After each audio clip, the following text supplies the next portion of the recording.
A few years back, I moved to a cabin out in the woods. It didn't work for me that well, so I just decided to do this randomly one day. After getting so stressed out about the intricacies of life, I was so upset with bills, I was upset with my friend group, I was upset with my mom, my dad, I hated my job, I just wanted to get out of the droll of existing, and I thought that if I moved away and I wasn't next to people, that life would get better. Naturally, that's what I thought. My friend had told me how he had gone completely off the grid and he had tried it and came back revitalized and he felt fresh. So I began looking all over online to figure out how to get this started. Thankfully, through some Redditors, I had found some place that was deep, far out in the woods that I could go to. It was very local, so I could just live there. He sold me the cabin for $2,500, and I get there upon following a map, which I had never used a map before. I've never in my life used a map. Thankfully, by the grace of some omnipotent force that I cannot denote as God or something of that nature, I find the cabin and I see the place that I'm going to spend the next 2 months at, because that's what I gave myself. I gave myself 2 months and I was going to be happy out there. That's what I told myself. So I get there and I have like some granola bars and some trail mix and like 5 sets of clothing, and I don't have a phone, so I don't have anything, and I don't know how to live in the woods. I'm not trained to live in the woods at all. I couldn't look up a YouTube tutorial on how to learn how to plant. I couldn't do that. I didn't think to do that. I didn't think to look up anything. That wasn't my thought process. So naturally, I panic a little bit. I panic deeply. First day, I ended up figuring out how to makeshift some twigs together to get the windows better. And I got an actual window, and I used some leaves in order to make the curtain for things. And I was doing pretty good the first day. First day, I was just gathering things. And I made a fire. First day, I was super happy I made a fire. Thankfully, I remembered doing this. It took me 4 hours to make a fire. It was hell. And as I sat there, I was thinking that I could deal with the sereneness of the nights. I said, okay, this will be a serene night. It was not. There was noises and echoes and things I didn't even know were noises. And everything was terrifying and scary, and there were so many bugs everywhere. It was horrifying. I hated every minute of it. The next day, I woke up completely restless because I barely got any sleep because of all the noise that I heard tonight. And I decided to walk around. By God, it was so peaceful. I wish I could have that peace all the time. I felt at ease. I didn't feel stressed. It was wonderful. I didn't have a job. Definitely didn't have a phone. And I found a guy out there. Thank God I found this guy. He also had a cabin.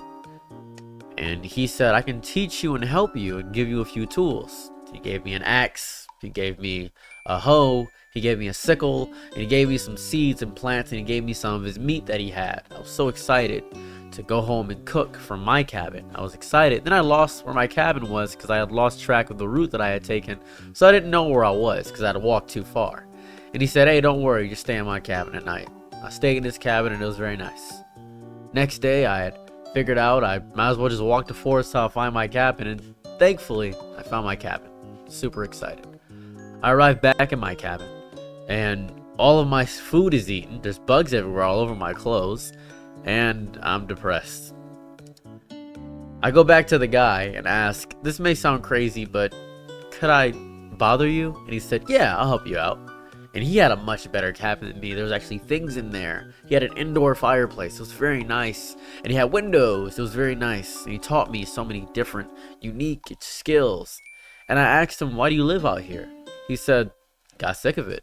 I said, got sick of what? He said, the minutia, the small things, the business, the meetings, the parents. I got sick of everything. And I asked him, do you think you found a reason to live? And then he said, I don't think I found an answer yet. It's difficult to say I found an answer. All that I know is that I don't have to pay bills anymore, and I'm really happy about that. And it rained that night. He put a bucket out to collect some rainwater, and then he boiled it for some reason. I'm not sure why. But we drank water.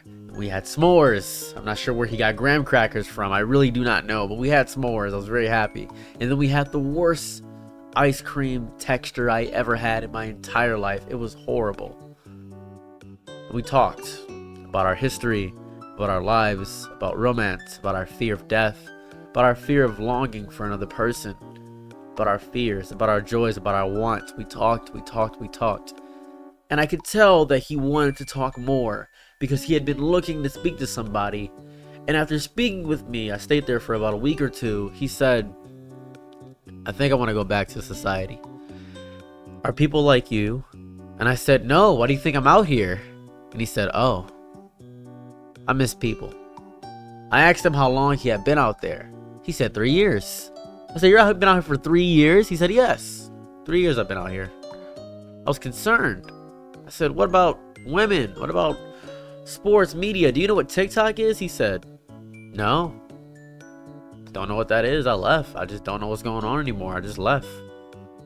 Do you have any loved ones? Anybody that cares about you? He said, no, not really. Got me. And I looked at him deeply. And I said, are you fulfilled?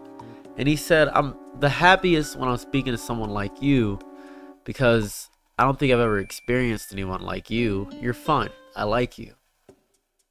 And we communicated. We bonded platonically. It was nice. And I think I wanted what he had. Or I thought I wanted what he had. I don't want what he has at all. I don't want that.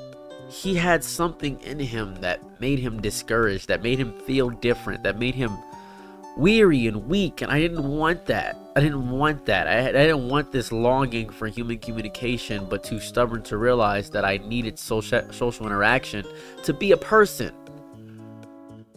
I was missing social interaction, and I got that through him. Upon living in this cabin in the woods and being unprepared wholly, and this guy helping me out the goodness of his heart, I discovered that my answer is not in a cabin in the woods. That is not my answer. My answer was back at home. I wanted to be back on YouTube. I wanted to watch Instagram Reels. I wanted to watch TikTok. I wanted to mindlessly doom scroll all over again. I wanted that again. I wanted to be insulted by my friends. I wanted to have a job again. So I'll go back to my cabin and scavenge whatever I could have left. And he said, you're leaving? And I said, yes. He said, I'm sorry. Did I offend you? I said, no. I just don't think this is for me. I don't think that I want this. He said, I understand. And I left. I was down $2,000. I had learned almost nothing, I felt. And he had nobody to talk to ever again. I don't know where he's at. I don't know what he's doing. I don't know what he's done. I'm sad thinking about this even to this day, because I don't know. I lost probably a lifelong friend. We bonded. He taught me so much, more so than my father could have taught me in my lifetime. It was amazing. I felt different. It was nice. Your answer for life is not in a cabin in the woods. You do not need to go off the grid to find your answer. You need a better support group, a better sense of friends. You just need better friends, I think. And I thought that I could get that through these interactions. I thought that I could get that, but I couldn't. And I didn't. And I wanted to. Really bad.